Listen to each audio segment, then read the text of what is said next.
ఆచార్యదేవ ఏమంటివి జాతి నెపమున సూత సుతుల కింద నిలువ అర్హత లేదందువా? ఎంత మాట!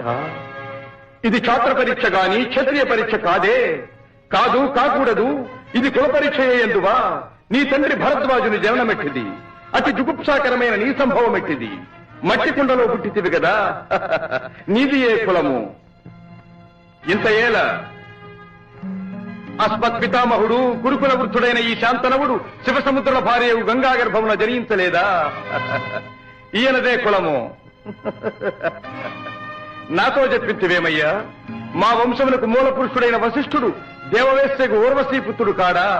అతడు పంచమజాతి కన్య అయిన అరుంధత్యందు శక్తిని, ఆ శక్తి చండాలంగన ఎందు పరాశరుని, ఆ పరాశరుడు పల్లెపడితైన మత్స్యగంధి ఎందు మా తాత వ్యాసుని, ఆ వ్యాసుడు విధవరాండ్రైన మా పితామహి అంబికతో మా తండ్రి